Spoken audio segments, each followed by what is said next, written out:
Vamos nos colocar de pé. É um momento de a gente entrar diante de Deus com ousadia, com fé, com esperança, com alegria e sobretudo com adoração.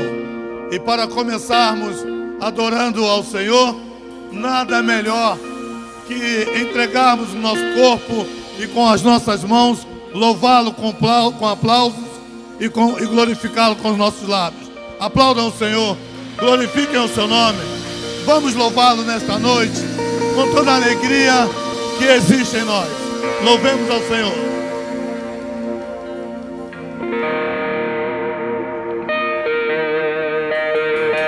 Deus é bom o tempo todo, amém? O tempo todo Deus é bom. Prepara o teu coração, tua alma, teu espírito, teu corpo, que hoje será uma noite de celebração ao Rei dos Reis, o Senhor dos Senhores.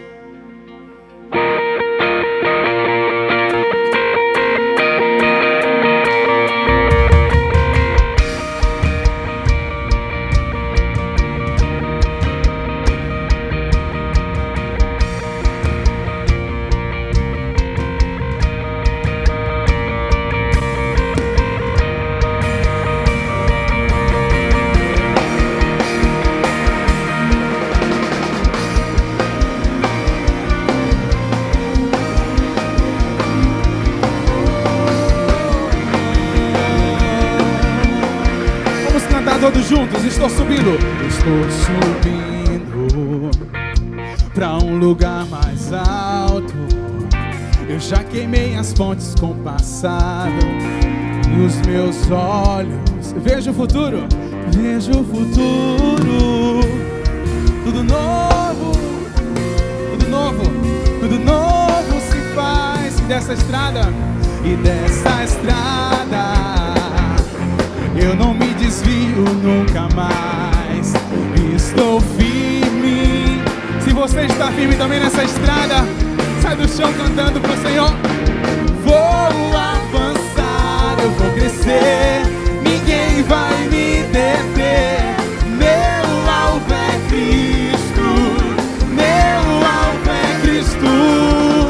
Vou avançar, eu vou crescer, ninguém vai me deter. Meu alvo é Cristo. No início, todos juntos, vai. Estou subindo pra um lugar mais alto. Eu já desisti de andar sozinho. Cristo vive. E os meus pés estão no caminho. Estão no caminho. Canta. E dessa estrada eu não me desvio nunca mais. Estou firme, eu não me desvio nunca mais. Vou avançar, eu vou crescer, ninguém vai me deter. Meu alvo é Cristo, meu alvo é Cristo. Vou avançar, eu vou crescer, ninguém vai me deter. Meu alvo é Cristo. Canta aí. E dessa estrada eu não me desvio nunca mais. Estou firme. Quem está firme nas mãos do Senhor Jesus? Eu quero ver você cantando bem alto com a gente. Vou avançar, ninguém vai me deter. Meu alvo é Cristo. Vou avançar, ninguém vai me deter. Meu alvo é Cristo. Faz alguma coisa aí, meu irmão, e sai cantando aí pro Senhor. Vou avançar, eu vou crescer, ninguém vai me deter. Meu alvo é Cristo, meu alvo é Cristo. Vou avançar, eu vou crescer, ninguém vai me deter. Meu alvo é Cristo, meu alvo é Cristo. Meu alvo é Cristo, meu alvo é Cristo.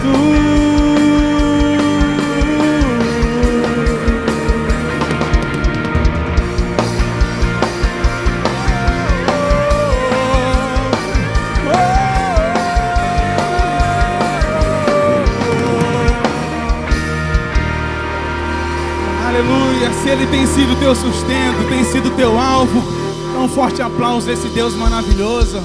Muito obrigado, Senhor Jesus. O apóstolo Pedro, ele fala algo tão interessante na sua primeira epístola, no conceito da fé. Ele disse que a nossa fé, nós precisamos ter uma fé, e aliado à fé, precisamos ter uma fé com virtude, uma fé com poder, uma fé que está o tempo todo em ação, não uma fé arcaica, uma fé enferrujada. E essa fé dentro de nós, de mim e você, ela precisa gerar uma explosão tão grande, capaz de explodir aquela fronteira que está entre você e o teu futuro.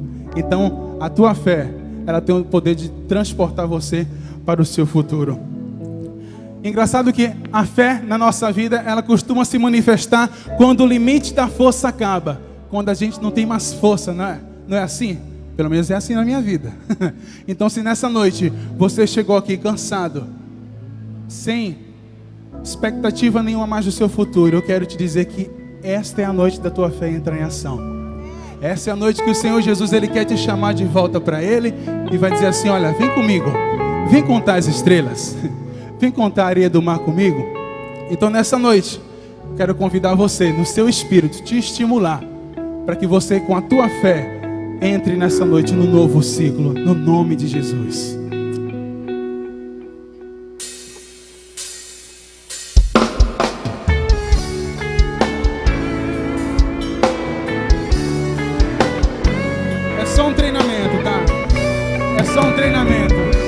Segura firme na mão do Senhor Jesus. Você não vai se perder no meio do caminho, não. Canta com alegria essa canção. Cada vez que a minha fé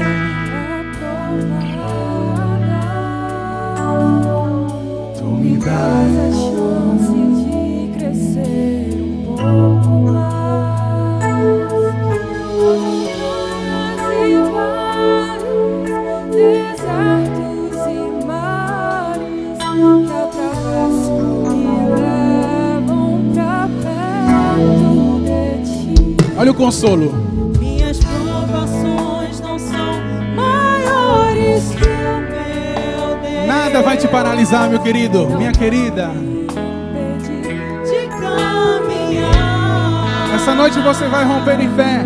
Se diante de mim não se abrir o mar, tem uma solução. Deus vai me fazer andar por sobre as águas, rompendo em fé. Minha vida se revestirá do teu poder, rompendo em fé. Com ousadia vou mover o sobrenatural. Vou lutar e vencer, vou plantar e colher. A cada dia vou viver, rompendo em fé. Isso é sinal do cuidado de Deus. Aquilo que você plantou, você vai colher frutos doces sobre a sua vida, no nome do Senhor Jesus. Cante do início. Cada vez que a minha fé é provada, tu me dás a chance de crescer um pouco mais. As montanhas e vales, desertos e mares que atravesso me levam pra perto. Confia no Senhor, não importa o lugar. Minhas provações não são maiores que o meu Deus e não vão me impedir de caminhar. Se diante de mim não se abrir, Ele vai chegar sempre com a provisão. Deus vai me fazer andar por sobre as águas, rompendo em fé. se revestirá do teu poder, rompendo em fé. Com ousadia vou mover o sobrenatural. Vou lutar e vencer, vou plantar e colher. A cada dia, dia a dia, dia a dia, rompendo em fé. Minha vida se revestirá do teu poder, rompendo em fé. É assim que a vida do cristão vai brilhando, brilhando, até que seja dia lindo. Vou plantar e colher, a cada dia vou viver, rompendo. Mais uma vez, rompendo em fé, rompendo em fé. Cante. Minha vida se revestirá do teu poder, Rompendo em fé. com ousadia vou mover. O Espírito que está sobre você é um espírito de ousadia, não é um espírito de medo, não é um espírito de temor. O que habita em você é muito maior do que o que está no mundo. Seja nessa noite possuído pelo sopro do Espírito Santo e sai do seu lugar cantando com fé essa canção. Rompendo em fé. Minha vida se revestirá do teu poder, rompendo em fé. Com ousadia vou mover o sobrenatural. Vou lutar e vencer, vou plantar e colher. A cada dia vou viver, rompendo em fé. A cada dia vou viver, rompendo em fé. A cada dia vou viver, rompendo em fé.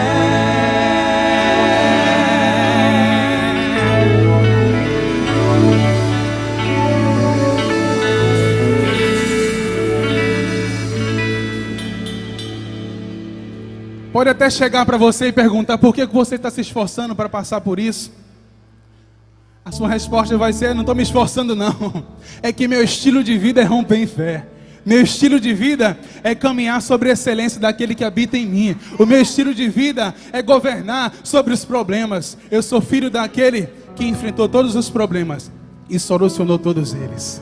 Amém? Nós temos aprendido que quando a gente recebe algum problema, à medida que a gente vai se comportando dentro dele, vai ditar realmente quem nós somos. Nos seus piores dias, nunca esqueça daquilo que você é em Deus. Nunca esqueça. Quando Deus te dá um problema, Ele muito antes já colocou a solução dentro de você. Obrigado, Senhor. Então, meu querido, quando as nuvens começarem a ficar escuras, fica tranquilo, porque Ele ama falar com pessoas especiais. Oh Deus, no meio de nuvens escuras, Ele vai em lugares que ninguém vai com você, só para te colocar lá e mostrar o poder dele sobre a tua vida.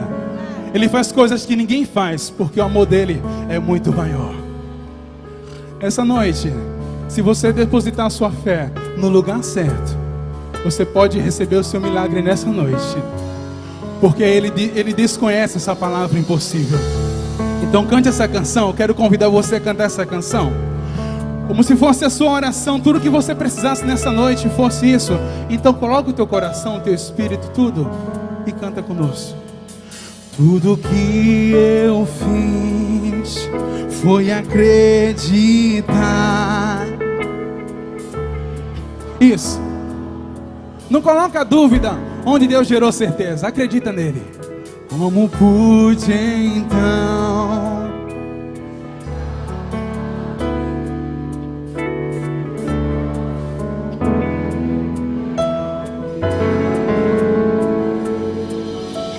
dizem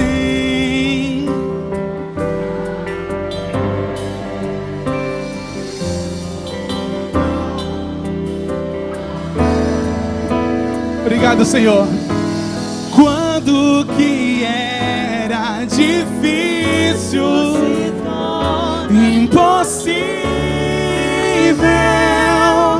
Deus começa a agir. Ele abre sempre uma porta onde não há saída, e o impossível faz a... Ele move céus e terra por causa da tua vida. Oh, tudo que eu fiz foi acreditar. Você não é um teimoso, você é um possuído pelo sopro do Espírito Santo.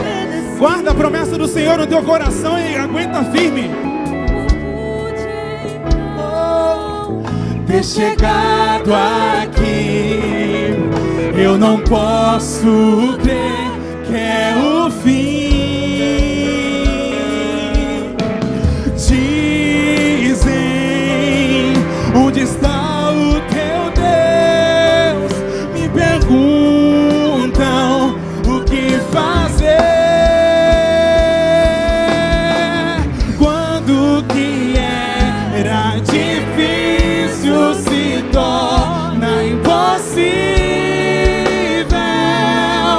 Deus começa a agir. Ele abre sempre uma porta onde não há saída, e o impossível, cante mais uma vez. Quando que era difícil se torna impossível, Deus começa a agir.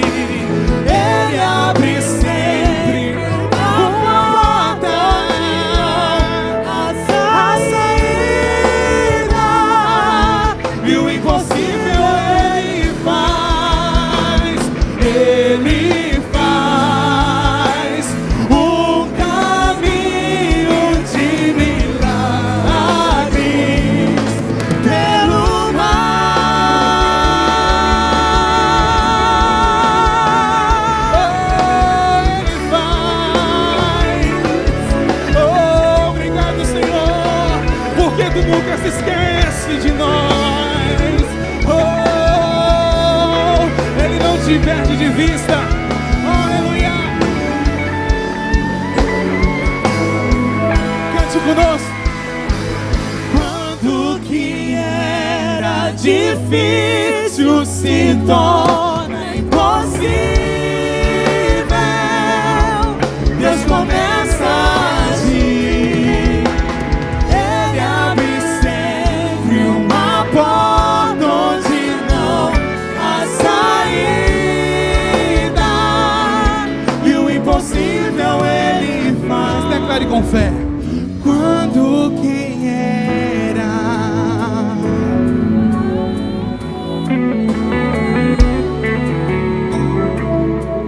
Deus começa, aleluia, Ele abre sempre.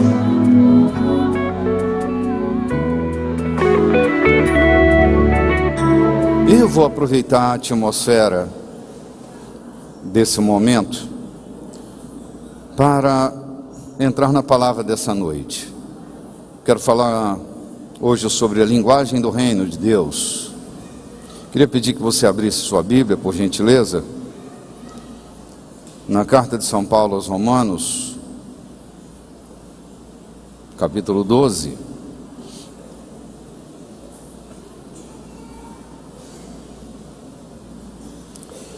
Versículo 2. Romanos capítulo 12, versículo 2. Enquanto você está procurando o texto, eu quero começar fazendo uma consideração. Há pessoas que, quando chegam no reino de Deus, quando elas são geradas pela fé e elas se aproximam deste mundo do governo de Deus, muitas delas chegam lesionadas, feridas, inseguras, com muito medo da vida, passaram por experiências traumáticas que as lesionaram. Então, elas chegam com todas as suas ferramentas de defesa, tentando se proteger de todas as maneiras para que elas não continuem mais sofrendo ou evitem os atropelos. E aí, nós temos uma convivência, às vezes extremamente difícil, porque chegamos no reino, temos uma cultura no reino de Deus, temos uma linguagem no reino de Deus, e estamos chegando completamente distantes daquilo que Deus espera de nós, ainda com muito modelo pagão na nossa mente, com muita maneira de sentir e de perceber as coisas via paganismo. E isso começa a ferir a caminhada desta que nasceu para ser libertadora das nações. Aí são tantas as informações, e eu tenho dado um apelido que é bem pejorativo, mas revela esse momento drástico e ao mesmo tempo cheio de possibilidades da igreja. Eu tenho dito que esse é um momento em que uma igreja nominal e bipolar está tomando conta daquele modelo que deveria ser uma inspiração para as nações, uma inspiração para as famílias da terra. Nós temos às vezes um organismo bipolar, desorientado, desorganizado. Eu quero ler esse texto com você. Hoje eu vou falar um pouco sobre a linguagem do reino de Deus. E não vos conformeis com este século, mas transformai-vos pela renovação da vossa mente, para que experimenteis qual seja a boa, agradável e perfeita vontade de Deus. Numa outra versão, eu lia só a parte A desse versículo, que diz assim: não se deixem conformar aos padrões do mundo pagão. O grande risco que nós corremos é ter hoje uma igreja que se conforma aos padrões do mundo pagão. E com isso, a gente deixa de experimentar a mais esplêndida oportunidade criada por Deus, que é a sua perfeita vontade. Nessa versão, o texto continua dizendo assim: em vez disso, ao invés de se conformar aos padrões do mundo pagão, continuem se transformando mediante a renovação da sua mente, para que saibam o que Deus deseja, e todos concordarão que o seu desejo é bom, satisfatório e fadado ao êxito. Quando eu estava lendo esse texto, eu me reportei justamente ao modelo que nós vivemos a partir da linguagem que nós desenvolvemos. Tem um notável da literatura chamado Martin Heidegger. Ele diz que o homem habita na sua linguagem. Quer dizer, nós vivemos no mundo da nossa linguagem, é nossa habitação, a nossa fala, a nossa linguagem, nas suas mais diversas manifestações da nossa linguagem, é o mundo da nossa habitação. Nós habitamos este mundo. A linguagem é a manifestação de uma fala dita ou negada. A linguagem é usada para comunicar o meu mundo de ideias, pensamentos, sentimentos, dores. A linguagem pode ser corporal, escrita, falada, gesticulada, pintada, poetizada, cantada. E aí, nós podemos identificar a linguagem das pessoas a partir da sua linguagem. Podemos identificar qual é o mundo da pessoa. Por exemplo, eu dei aula durante um tempo da minha vida. E para compreender o mundo do meu aluno e que ambiente ele habitava, era simples, era só eu identificar os verbos que ele usava na sua fala. Se ele era um homem ou uma mulher, um menino, uma menina, que ele era visual, ele sempre ia usar os verbos ligados à visão para se comunicar. Então, era fácil a gente se comunicar a partir de eu identificar a sua linguagem, porque eu acabava penetrando o seu mundo. Se uma pessoa, ela é auditiva, ela vai usar os verbos ligados à audição para se comunicar. Se ela é sinestésica, ela vai usar os verbos que vão privilegiar esse mundo sinestésico dela. E assim você vai conhecendo as pessoas a partir do mundo da sua fala. Ela fala e você compreende o mundo que ela habita. Muito bem. Facilita muito a nossa vida quando nós começamos a entender as linguagens dos signos usados, as expressões usadas. Isso vai facilitar muito. Porque estará na fala, estará na nossa linguagem, nas suas, como eu disse, mais diversas manifestações, elementos transformadores e poderosos para transformar o ambiente onde a gente está, seja para o bem ou seja para o mal. A nossa linguagem é poderosa. Jesus diz em João capítulo 6, versículo 63, se você está anotando, anote, não vai dar tempo de você chegar lá, porque eu vou dar uma corrida aqui. Jesus diz assim: as palavras que eu tenho dito a vocês são espírito e vida. Essas são as palavras de Jesus. O que é que Jesus está dizendo para nós? Que as palavras são mais do que letras que se encontram formando um vocábulo. As palavras são códigos poderosos para estabelecer a paz ou firmar a guerra, para ajudar ou para destruir. Porque aquilo que eu falo vai mais do que um vocábulo solto no ar. Ele vai cheio de intenções originais. Eu costumo brincar com essa história dizendo assim: quantos de nós um dia já não ouvimos alguém olhando firmemente para nós dizer: eu amo você? E a gente tem certeza que aquilo não é verdade. Por quê? Porque se você for interpretar os vocábulos, eles estão falando de sentimentos, estão falando de intenções, mas o som que sai daquela boca, ele tem vida, ele tem intenção. E quando isto é solto, que vem até você, isso vai trazer para você segurança ou extrema insegurança. Isso pode trazer uma enorme conspiração desfavorável para a sua vida. Jesus está nos alertando sobre isso.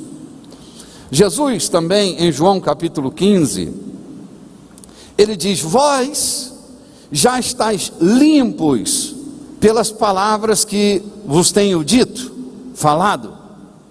Palavras, segundo a concepção de Jesus, limpam, e palavras sujam. Palavras limpam, mas palavras também sujam. Penso que todos nós, em algum momento da nossa história, nós já fomos sujos pela palavra de alguém. Mas em algum outro momento também já fomos limpos pela palavra de alguém. Palavras são capazes de limpar e de sujar. A nossa linguagem é capaz de libertar uma nação inteira, ou é capaz de aprisionar uma nação inteira. Uma família inteira, um indivíduo pode viver aprisionado por causa de uma linguagem. Eu estava essa semana me lembrando de Jacó. Jacó tem um amor incomensurável por um filho chamado José. José era aquele menino que Jacó amava terminantemente.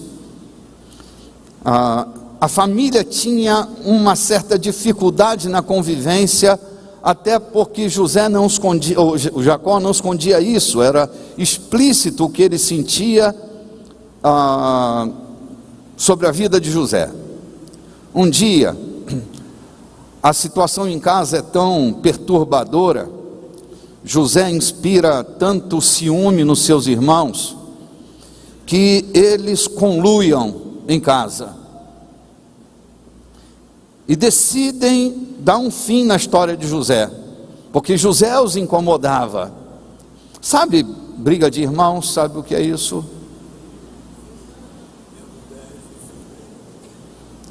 Estava bem ali, nas barbas de Jacó. Jacó decide dar permissão para José ir caçar com seus irmãos. O que ele não sabe é que na cabeça dos seus filhos havia uma conspiração contra a vida daquele menino a quem ele mais amava. Esse é o problema dos preferentismos dentro de casa, né, gente? Esse negócio de preferir mais um filho do que o outro, isso dá uma zebra tão louca. Não preferindo, a gente já tem a ideia de alguém que um filho é mais preferido do que o outro, né? Aí eles levam a cabo o plano e vão dar um jeito de acabar com a vida de José. Só que eles perdem a força por causa de um irmão um pouco mais consciente que decide não matá-lo, mas jogam José dentro de uma cova, dentro de um buraco. E aí pegam aquela veste colorida, matam um animal, tingem aquela túnica de José com sangue e vão usar uma linguagem dolosa. Sabe, dolo? A gente vai falar nisso daqui a pouco. Uma linguagem dolosa. Eles não estão dizendo nitidamente ou claramente aquilo que a linguagem deles estará convencendo. Eles pegam a túnica tinta de sangue e dizem: papai, nós procuramos José por tudo que é lado e não achamos José. Essa é a linguagem falada. Mas eles têm outra linguagem, uma linguagem dolosa, que era a linguagem da representação. Eles criam uma atmosfera propícia ao luto. Eles não falam de morte, eles não insinuam a morte, mas na fala deles, a fala deles é carregada de um dolo, de uma intenção espúria. Apresentam a túnica tinta de sangue de animal, aqui está a linguagem dolosa, apresentam para Jacó e deixam Jacó entender a linguagem dolosa. Jacó coloca a mão na túnica tinta de sangue e cria uma história a partir da linguagem dolosa. Meu filho José, uma besta fera o devorou no campo. Quem disse para Jacó que José tinha sido devorado por uma besta fera no campo? Ninguém falou. Insinuaram. Sabe a linguagem insinuosa? Usaram uma linguagem sinuosa. Então Jacó coloca os seus olhos. Jacó era um experiente pecuarista. Ele cuidava de gado miúdo, ele sabia qual era a diferença do cheiro do sangue de um animal para o sangue de um ser humano. A textura do sangue que era diferente. Mas seu cérebro foi driblado por uma linguagem dolosa. Sublevou sua razão, entrou direto na sua emoção, e ele não pôde discernir, com todo o recurso para discernir a diferença daquele sangue. Sua mente foi driblada, e ele diz: a besta fera comeu meu filho, e passou 17 anos de luto, 17 anos, chorando amargamente a morte de um filho que não morreu. Sabe o perigo de uma linguagem? Como ela pode trazer para a nossa vida 17 anos de tragédia, 20 anos de tragédia, uma vida inteira de tragédia. Queridos, eu conheço pessoas que estão vivendo desde a sua infância com uma fala que governa seu comportamento, que é uma verdadeira mentira sobre o ser. Vou dar um exemplo sem usar uma pessoa específica. Há um menino que cresce dentro de uma casa cuja linguagem corrói como um câncer. Uma linguagem do tipo de Himeneu e de Fileto. Uma linguagem que é corrosiva, ácida. E o menino nasce nesta família, e desde cedo a linguagem que corrói como um câncer começa a dominar o interior deste menino. Menino, o seu futuro será uma tragédia. Menino, você não vai dar certo na vida. Esse menino vai crescer, e pode ser que esta fala seja a condutora de sua mente e de seu comportamento. Pode ser que durante anos a fio, esse menino seja refém de uma linguagem dolosa estabelecida lá na sua infância. E assim, identidade de gêneros estão sendo estabelecidas na mais tenra infância, quem sabe nas relações intrauterinas, rejeição que acontece dentro do útero, palavras negativas, e quando a criança nasce, já nasce lesionada, nem sabe por que ela vive a vida que vive, está sendo governada por uma palavra de autoridade que acabou com o seu destino. Está muito pesada a minha fala? Um pouquinho, né? Vou tentar melhorar já. Eu acho que estou ficando pesado, porque esse assunto é pesado. Salomão, em Provérbios capítulo 6, versículo 2, ele diz: quando você estabelece uma aliança, você fica preso pelas palavras de legalidade que essa aliança constitui. Palavras dão legalidade, palavras prendem, palavras criam alianças, palavras são poderosas. Provérbios 18, 21 diz que palavras matam e palavras vivificam. Eu tenho uma experiência minha pessoal, eu tenho lidado de muitas maneiras e, por fim, não tenho brigado mais com esse assunto dentro de mim. Mas eu me lembro que quando eu era menino, estava sendo alfabetizado, fazendo minhas primeiras frasezinhas, né? Compondo meu primeiro vocabulário. Isso é tão vivo dentro de mim, tão vivo. Eu me lembro que a professora, numa reunião de pais, ela disse para minha mãe: ele nunca vai escrever nada, ele não é extenso, para escrever, ele é muito sincopado, ele não desenvolve raciocínio. Sabe o que aconteceu? Eu ainda era Renatinho. A idade da alfabetização acho que era 7 anos, né? Hoje as crianças entram, saem da maternidade e já entram na escola, mas na minha época entrava com 7 anos.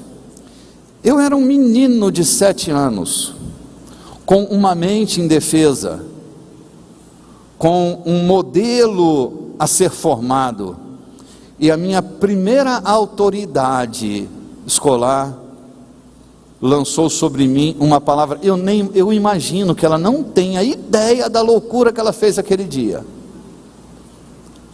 pois isso já está fazendo 50 anos, eu tenho 57, né, meu bem? 50 anos se passaram e a voz daquela mulher continua aqui. Eu deveria ter escrito pelo menos 50 livros. Toda vez que eu sento diante do computador, eu ouço aquela voz.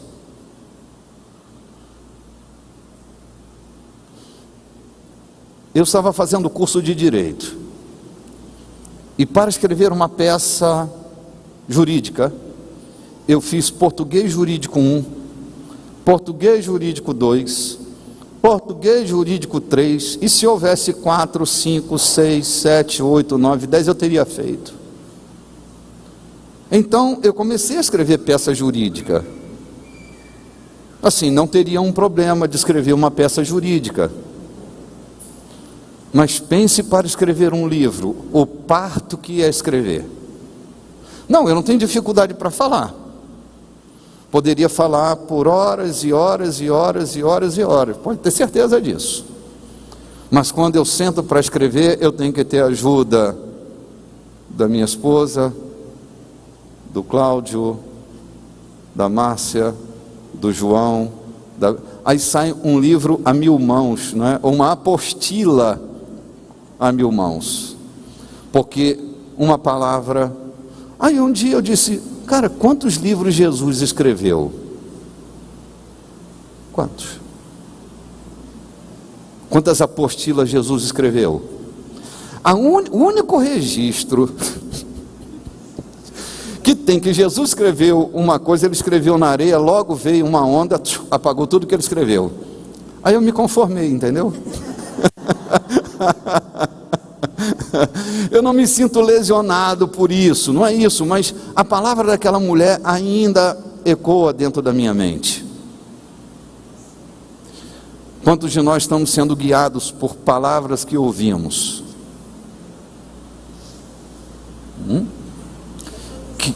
Que nos mataram. Minha mulher está lembrando aqui da palavra de vingança, né? Sim.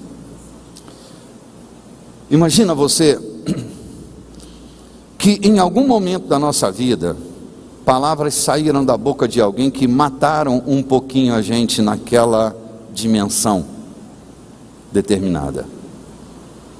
Nos feriram tanto que sangra até hoje. Olha, eu lido com a mente humana todo dia, mas eu estou te contando de uma experiência minha, pessoal. Ainda ouço reverberar aqui a voz daquela professora. Entende? É que eu decidi não ser milionário, então não vou escrever nenhum best-seller, né? Mas a voz dela está aqui. Quantas vozes estão dentro de nós? Vozes que paralisaram a gente, tornaram a gente infrutífero em determinada área da vida. Isso aconteceu em ambientes aparentemente seguros, como nossa família, nossa escola, nosso matrimônio, nossa igreja.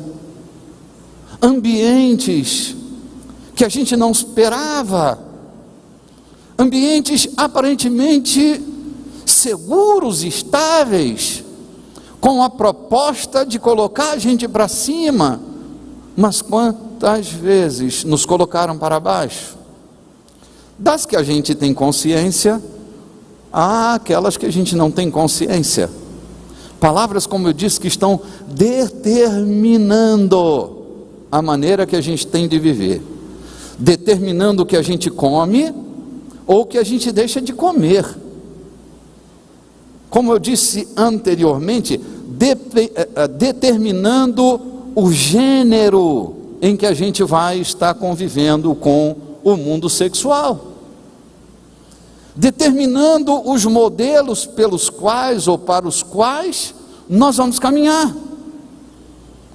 Se vale a pena a gente ser honesto ou se não vale a pena a gente ser honesto. Conversas que às vezes se derivaram da mesa de jantar, reclamações que partiram do lugar mais sagrado da família, a mesa.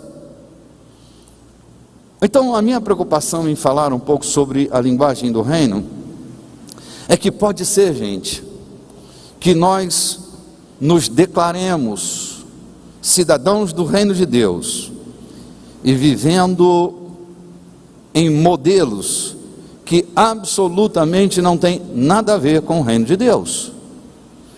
Abra sua Bíblia, por gentileza, mais uma vez. Primeira carta de São Pedro, capítulo 2, versículo 22.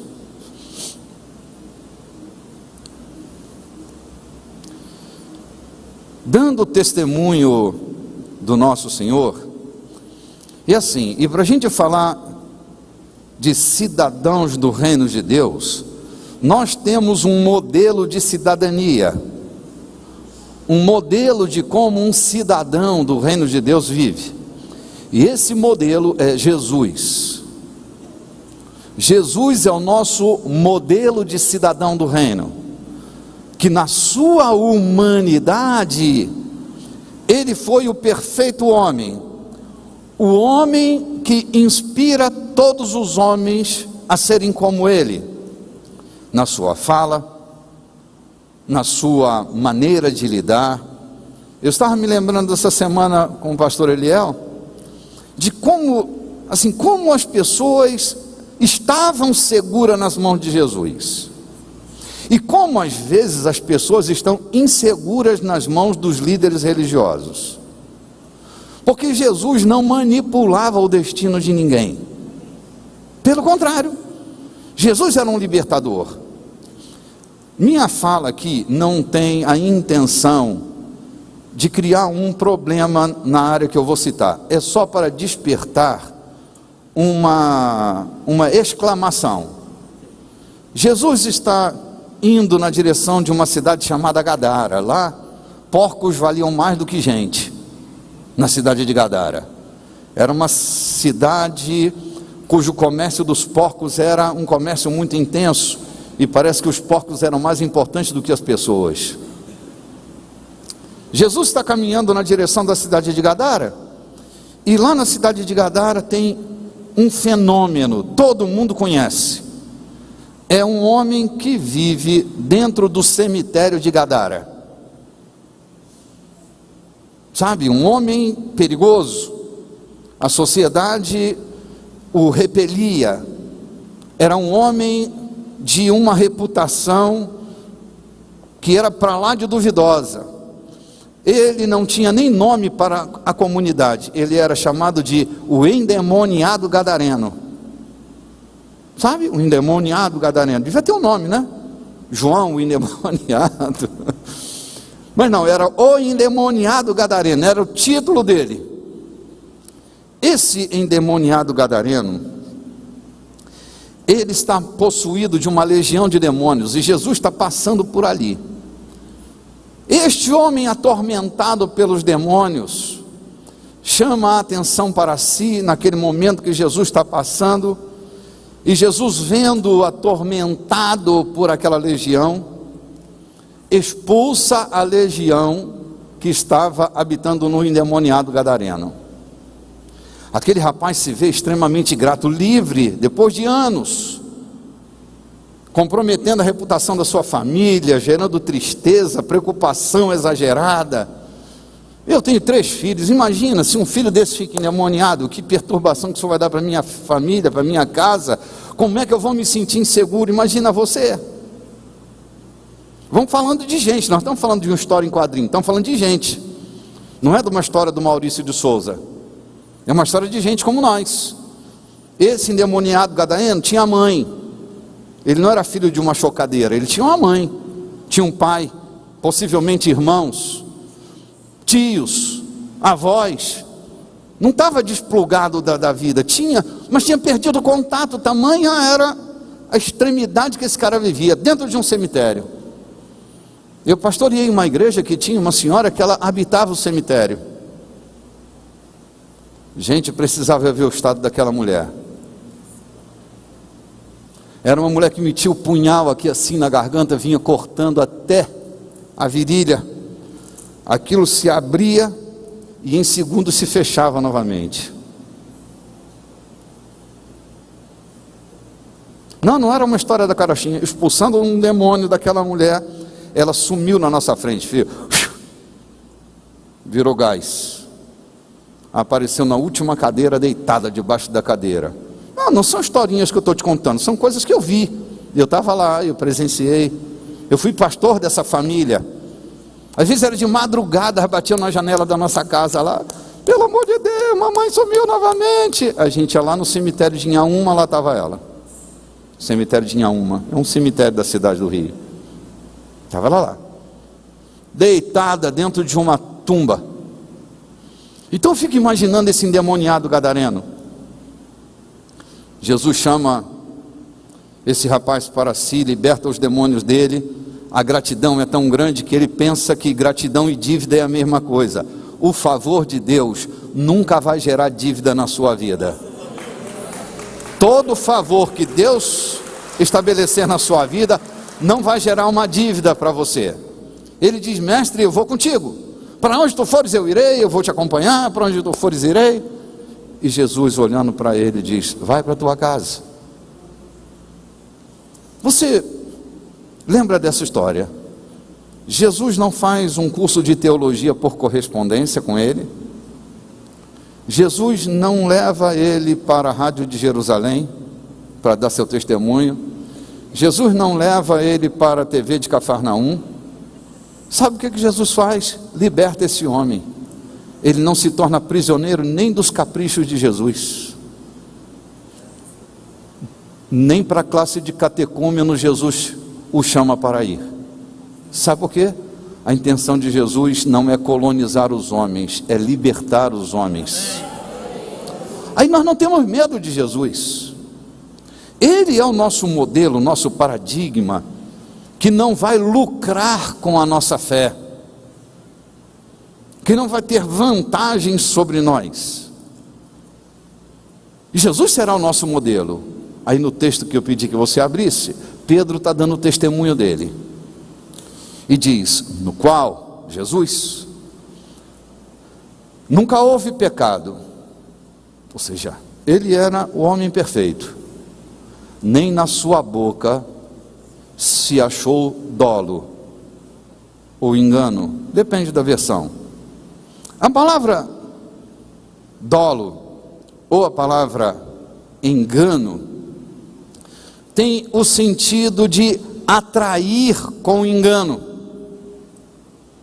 seja, Jesus nunca atraiu com engano. Quando Jesus atraía alguém a ele, não era para enganar, é para dar a esta pessoa a chance de se tornar uma nova criatura. Me lembro de uma pessoa que estava com a mão mirrada, e Jesus está sentado numa casa, e aquela pessoa está com a mão mirrada, e de repente Jesus a chama para o meio. Não é para ridicularizar aquela mulher. Quando aquela mulher vai para o meio da roda, Jesus diz: estende a tua mão. E aquela mulher ficou livre, curada. Toda vez que Jesus chamava alguém para o centro da roda, não era para fazer desta pessoa o bobo da corte, é para dar a esta pessoa a chance de mudar completamente de vida. Essas palavras precisam estar na nossa boca. Precisamos caminhar como cidadãos do reino. Esta semana não saía da minha mente uma experiência que eu tive. Eu estava viajando para as Bahamas. Nós tínhamos um negócio para estabelecer, uma sociedade que nós íamos estabelecer com um líder da região do Caribe. Nessa época, Clarice trabalhava com joias semi-preciosas e eu estava levando um carregamento legal de pedras para que a gente pudesse começar a negociar. Assim, eu não tinha o visto americano e não precisava ter, porque o período que eu ia passar no aeroporto era um período com menos de 4 horas, e a lei me garante que eu tenho 8 horas para estar num país sem que eu tenha visto daquele país. Mas eu desci da aeronave, peguei minha mala e logo um funcionário da migração colou em mim e disse: seu visto americano. Eu disse: eu não tenho visto americano, eu não vou ficar no país, eu estou indo para as Bahamas. Ele disse: vem comigo, e me levou para uma sala. Preso. Eu entrei dentro daquela sala e logo percebi uma prisão. Eu estava preso. E eu entendi que aquela operação não era uma operação para acabar com a minha vida. Eu entendi que havia alguém que não queria deixar eu entrar no ambiente onde eu tinha que entrar. Fui resistido por forças que não eram naturais. Mas eu disse para mim mesmo: eu posso não entrar na dimensão que eu pretendo, mas este lugar será transformado. E eu estava dentro da cadeia. Logo eu olhei e vi algumas pessoas no mesmo ambiente que eu, aflitas, angustiadas, mas eu estava em paz. Sabe, gente, quando você entra num ambiente que é hostil, mas tu tem paz? Já sentiu isso, né? Não estou falando... O ambiente era hostil, mas eu estava em paz. Logo olhei para uma mulher que tinha a mão mirrada. E eu me lembrei dessa passagem, por isso eu estou contando para você. Ela tinha a mão mirrada. E eu disse para o mundo espiritual: eu não vou entrar na dimensão daquilo que eu estou disposto a entrar, mas eu vou fazer um barulho no império das trevas aqui nesse lugar. Olhei para a mulher e me aproximei dela e perguntei a ela: que se passa, hermana? Aí ela me contou que teve uma atrofia, que a mãozinha dela estava atrofiada. E eu disse: tu creres em Jesus Cristo? Ela: sim, sim, sim, lo crucificado. Eu disse: não, lo ressurreto. Ela disse: como não? Claro que creio. Eu disse: em nome de Jesus Cristo, o ressurreto, seja sanada. Dei um beijo na mão dela, disse: dá-me tus manos. E ela esticou a mão para me dar. E quando ela esticou, a mão mirrada já não estava mais mirrada, ela estava com a mão perfeita. Ela começou a chorar. E as pessoas que estavam no mesmo ambiente que nós estávamos se aproximou de mim e disse: ora pela minha tia, ela tem câncer, está lá na Guatemala, ora por não sei quem, ora por não sei quem. E aquele lugar virou um encontro de oração. Um encontro de oração. Aí, Danielzinho, de repente, uma porta se abre de uma parede. A porta abriu, não era uma porta, era uma parede, mas a porta se abriu. E sai de lá um homem grande, corpulento, se aproximou de mim e disse: eu sou funcionário da migração e eu preciso levá-lo algemado para o próximo voo até o Brasil. O senhor será deportado. Tudo que eu queria era aquela algema. Eu estiquei minha mão e ele derramou uma lágrima de cada olho e disse: eu não posso algemar um ángelo. Era um cubano, naturalizado americano. Eu não posso algemar um anjo. Eu disse, como não pode? Ele disse, eu vi tudo o que estava acontecendo dentro da sala, lá de trás do meu setor. Eu vi como Deus usou você para curar aqueles enfermos, e vi que você é um anjo de Deus. Eu não posso sair daqui com um anjo algemado e andar pelo aeroporto com esse anjo algemado do meu lado. Ele disse, eu quando era menino, eu era um cristão, eu professava fé, eu era batista, dizia ele, eu era batista, e eu fugi para os Estados Unidos, e os encantos com este país, as possibilidades que surgiram diante de mim, me fizeram desviar do caminho, mas hoje eu estou voltando para Jesus, estou entregando a minha vida para Deus. Eu não posso mais continuar distante de Jesus. Aí nós estávamos andando e ele me contando essa história. Ele parou num café e disse, você gostaria que eu pagasse um café para você antes da gente embarcar? Eu disse, vamos tomar um café. Tomamos um cafezinho, ele começou a contar a história dele, as angústias que ele passou em Cuba. Aí nós chegamos até a aeronave, subimos a escadaria, e lá em cima tinha uma aeromoça, na época era uma aeromoça, né? Uma comissária. Aí ele me entregou a comissária e disse, senhora, eu estou lhe entregando um anjo. Cuide bem, porque este homem não é bem um homem, ele é um anjo. A comissária regalou o olho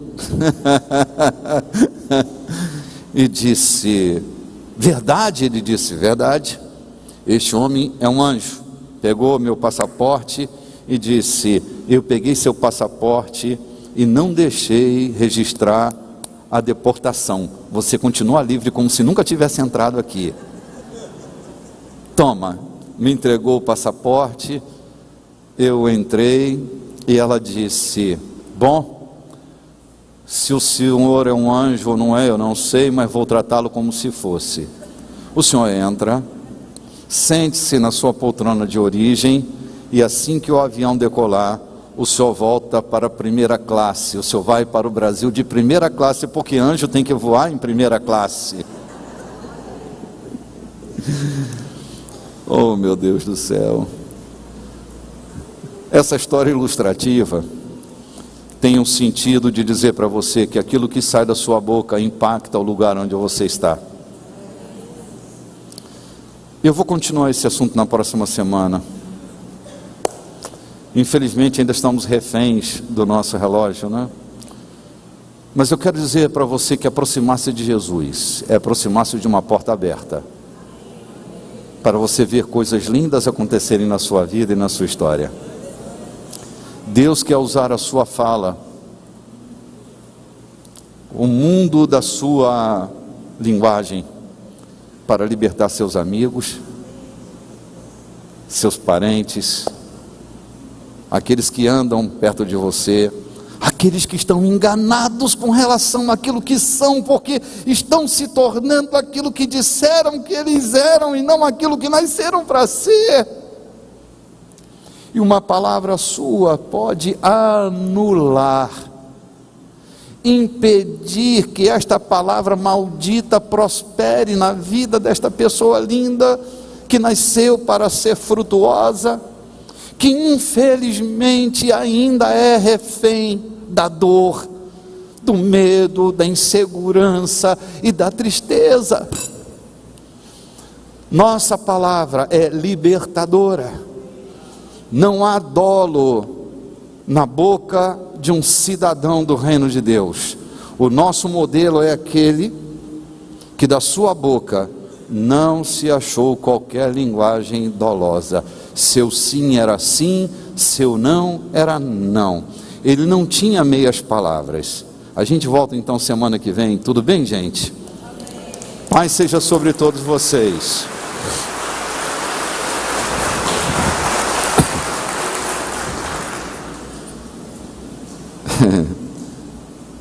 Oh, meu Deus do céu, semana que vem vai ser muito legal. Todavia, se você não puder vir, procure na internet. Vai ficar registrado no nosso canal YouTube, que é Igreja da Colheita. E também vai ficar registrado no nosso Facebook, que é o Facebook chamado Colheita Oficial. Você vai encontrar essa mensagem da próxima semana, se você não puder vir. Eu gostaria muito de ver você de novo, então espero por você no próximo domingo, tudo bem? É que a atmosfera do culto ao vivo é uma, né? Aquilo que a gente vê pelo Facebook é outra. Alguém me disse, puxa, pelo Facebook você é tão diferente, parece que tem 2 metros de altura. Eu acho que eu só vou fazer minha aparição via Facebook agora, viu? Porque, né, eu gostaria muito de ter 2 metros de altura, mas faltou barro quando eu fui constituído, faltou barro. Aí não deu para fazer 2 metros, né? Oh, meu Deus do céu. Esta é a mesa de nosso Senhor. Esta não é uma mesa denominacional. Essa é a mesa do Senhor. É a mesa onde todos nós somos chamados para comer e beber. Todos que pertencemos ao nosso Senhor. Eu e minha família estávamos de férias. Nossas férias terminariam numa segunda-feira, e um pastor que estava no mesmo lugar que nós, suas férias terminavam no sábado, e domingo ia ser o dia da mesa da Santa Ceia na igreja onde ele pastoreava. E eu disse para ele, nós vamos até a sua igreja e vamos cear com você. Ele disse, não, por favor, não pode ir. Eu falei, não, mas nós só vamos comer e beber.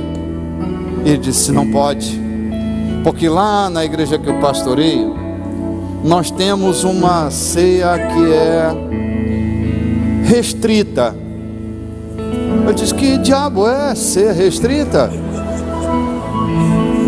Ele disse, ser restrita é aquela que só os crentes da nossa denominação podem comer e beber. Ele diz, nós somos até assim modernos, porque tem os da ultra restrita, que é só daquela congregação ali, mas ninguém entra. Disse, mas eu não sou seu irmão, eu não pertenço ao mesmo corpo que você. Rapaz, sinto muito, mas vai outro dia. Eu entendi, fiquei tão triste por não ser considerado seu irmão.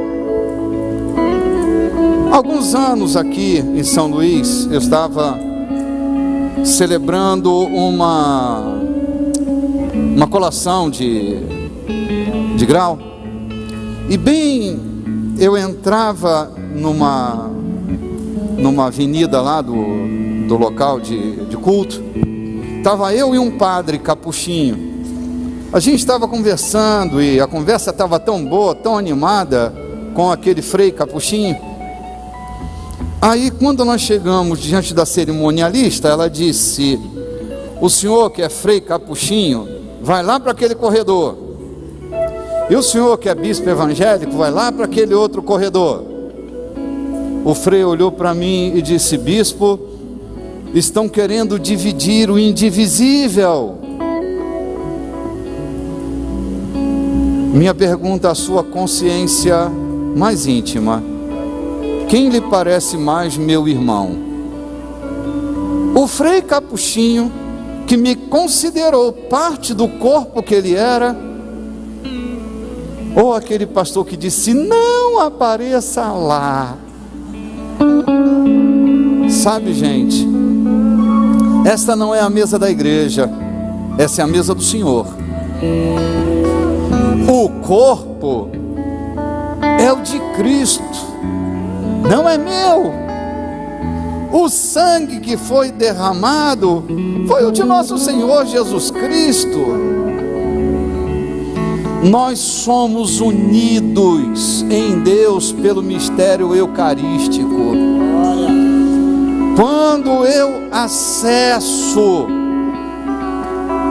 o pão que eu vejo, mas sou capaz de tocar no corpo que eu não vejo, eu acionei o mistério da Eucaristia. Quando eu olho para este vinho e consigo acessar por meio da fé o sangue que foi derramado e não coagulado lá na cruz do Calvário, eu me uni ao Senhor e faço ser cumprido na minha vida o que Jesus disse: quem de mim se alimenta, por mim viverá. Se você come de sua carne e bebe de seu sangue, você come dele, bebe dele, se alimenta dele. Somos desafiados nesta mesa a transcender, a ir além por meio da nossa fé e receber vida, não condenação. Não há um homem que se aproxime de Jesus e seja destruído. Todo ser humano precisa de Jesus na sua vida, e essa é a oportunidade que nós teremos de um encontro real. Esta mesa para mim chama-se a mesa do encontro real, aquele que você tem com a carne e com o sangue de nosso Senhor. Vai passar bem aí pertinho de você o pão e o cálice. Pegue esse cálice, pegue esse pão, segure na sua mão, porque nós vamos comer e vamos beber juntos, para a glória de Deus, como partes do mesmo corpo, pedaços do mesmo pão. A Deus seja a glória para sempre. Queridos, Jesus estava reunido com seus discípulos. Era costumeiro, Jesus muitas vezes cozinhava para seus discípulos, fazia um bom peixe assado, caprichava no tempero. Mas naquela noite específica, era a mesa pascal, era o ritual da passagem, era a comemoração da transição de um modelo escravo para um modelo de liberdade. Jesus estava sentado à mesa pascal, que ano após ano era colocada diante deles naquele momento da história. Jesus tira do meio daquela mesa um pão ázimo, um pão sem fermento, como era praxe, que era chamado pão da pressa. Eles saíam do Egito rapidamente, de modo que não podia nem fermentar o pão, era o pão da pureza. Jesus parte aquele pão que mês após mês era partida, mas Jesus tem um segredo para contar, que ouvido nenhum, em tempo algum, jamais havia ouvido. Jesus, ao partir aquele pão, conta o segredo: este pão sou eu. Eu sou o pão vivo que desceu do céu.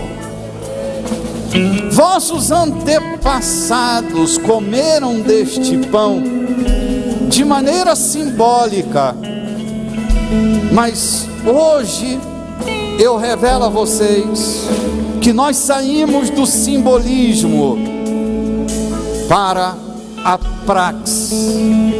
Hoje nós rompemos com o ritual e vocês vão comer a minha carne. Vão passar por uma experiência que nunca ninguém passou. É a presença real da minha vida em cada mesa a partir de hoje. E quem comer da minha carne tem a vida eterna, e eu ressuscitarei no último dia. Você olha e vê pão, mas quando você caminha pela fé, você vai acessar o corpo que esse pão está escondendo. é o corpo de Cristo que foi dado por nós. Comamos, pois, deste pão e vivamos a experiência da presença real do nosso Senhor na vida de cada um de nós. Essa é a maior declaração de fé da igreja de nosso Senhor. Comamos todos para a glória e honra do Senhor.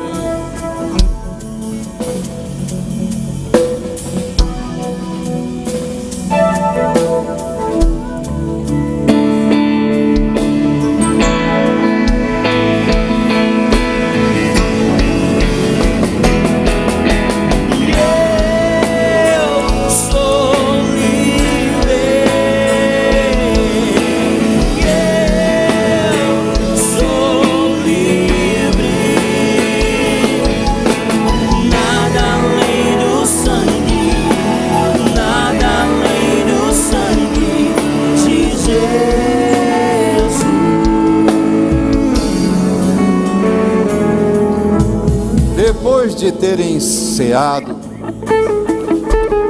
tomou Jesus do cálice, que ano após ano esteve ali naquela mesa, e mais uma vez surpreende aqueles que estão comendo com ele, e diz: aquele sangue que foi aspergido na porta de cada judeu no Egito, aquele sangue que foi derramado para proteger a nação, era o meu sangue, era o sangue do Cordeiro imaculado, aspergido para a proteção das famílias dos judeus no Egito. Mas este também é o cálice da nova aliança no meu sangue. Quem beber deste cálice nunca provará da morte, passará da morte para a vida. Este sangue é o que cobre multidão dos pecados. Bebamos, pois, queridos irmãos, do cálice que nos une a Ele, o cálice que cobre multidão dos nossos pecados. Bebamos para a glória do seu nome. Amém.